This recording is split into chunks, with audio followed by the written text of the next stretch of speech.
Morning. It's late at night. It's January 5th, 2009.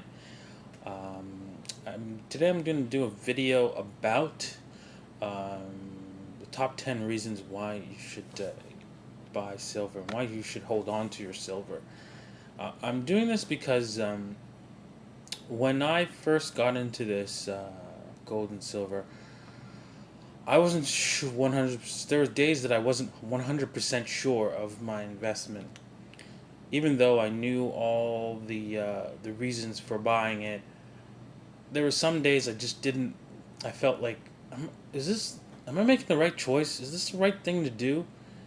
And then I go over the list of things that are going on with the currency and so forth, and it helps me feel better. So I'm going to go over this list that I've compiled, and I haven't put them in too much of any particular order, but here, let me go over them. One is silver is not a fraud, right? The dollar is a fraud. The dollar is just a promise to pay more dollars. Right? I mean, if you want to create dollars, all you have to do is head down to your bank, sign on the dotted line for a loan, and voila, you've created some dollars. For someone to create this bar of silver, they have to mine it, melt it, and place it into a mold, and let it cool, and do all this work to produce this bar of silver. So you have real value here. Whilst there's no work involved to create this. You just signed your name on the dotted line. You created some dollars. And I'm going to do another video on an interesting thing that I've realized about the US dollars in my next video. Number two, silver is more rare than gold above ground. I created some links. I placed them up on the side. If you just click more info on the side there, and you'll see the links to the resources on describing how silver is more rare than gold above ground. So there's more gold than there is silver above ground, and eventually the market's going to figure that out, and it's going to explode. So hang on to your silver.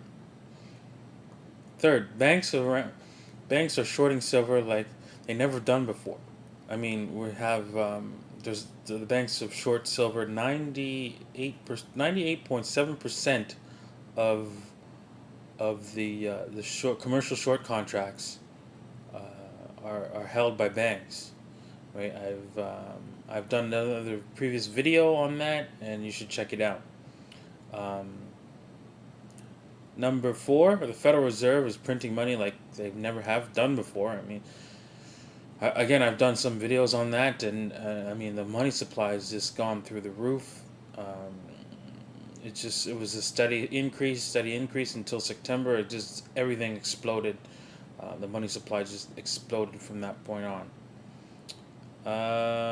Let's see here. Number five, the U.S. government is $10 trillion into debt and has $66 trillion of unfunded liabilities. That means money that they've got to pay out in the future.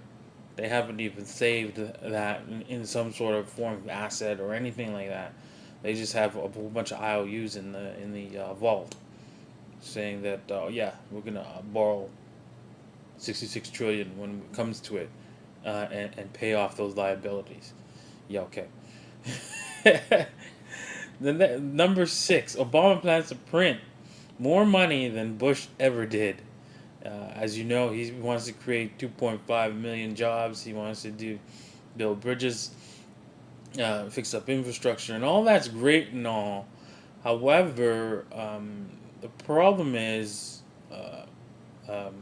government has no money, right? It can only take money from someone else, whether they take it via taxation or they print money and dilute this. They're still taking it from someone else. If they borrow it from the actual stock of money, they are preventing some other business from borrowing the money and crushing another business. So really, it's not a good thing for a government to go off in a spending spree. They'll actually cause depression, not prevent one. So and then obviously, I mean, who's going to lend them the money, uh, and the resources? Uh, I mean, the Japanese, the Chinese, they're tapped out. Anyways, number seven, bank derivatives are on the books are will explode, and like the housing bubble did, and the only way to pay for that is via the printing press. I mean, J.P. Morgan alone is 100 trillion in derivatives. What that is there's derivatives are multiple types of derivatives are out there, like credit default swaps and stuff like that. But I know those things are like still doesn't make any sense to you. But let me just put it simple then for you. If you head over to your bank and purchase a silver certificate, you just purchased a derivative. The bank doesn't. The bank takes the money, doesn't buy any silver for you. It it just owes you the money based on the price of silver. So it's derived. The value of that certificate that you get from the bank is derived from the value of silver on the COMEX. So that's a derivative. I know it's freaky. Yeah, they basically it's just they owe you that money, and they don't really have any asset to back it up. Frightening picture, I know, but this is the way this is the way the banks have worked. Anyways, moving on to number eight, silver has been used as money for over 5,000 years, and I see a future that we will be using silver as well as gold for money. There's no way around it. Who's going to trust the dollars again? One if it does get to hyperinflation. Um, Number nine, silver has been manipulated for so long, and when something becomes manipulated for so long, it's just like pushing a beach ball down 30,000 feet into water. It's just going to shoot all the way up to the top, and it's gonna go to the moon, basically. Um,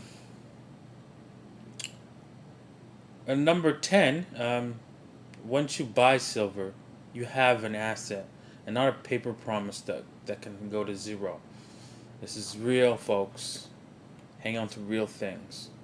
If you don't want silver, you don't want gold, choose something real.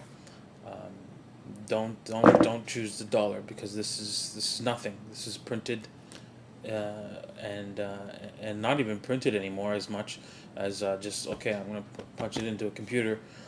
Let's see here. Hank Paulson, you need 700 billion dollars. Sure, let me just punch that out for you, and that's it. They've created the money.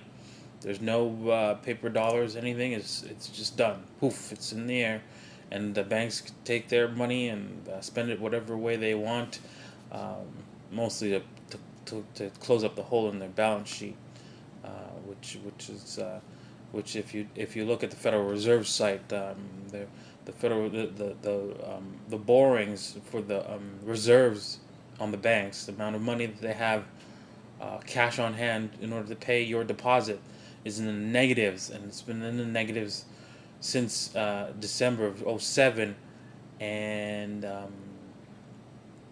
and it's now after the bailout, it's been going, it's going up, but it's still in the negatives. It's just been not been going down further. It's been going up because obviously they've gotten the bailout money. They haven't gotten the full $700 billion bailout, but that's clearing up their balance sheet. But the Armageddon of the option arms is coming, and it's going to hit their balance sheet just as hard if the derivatives don't explode first. So the banks are screwed in every which way they look at it. So the best choice for them is for a major devaluation of the dollar and hyperinflation to help them out.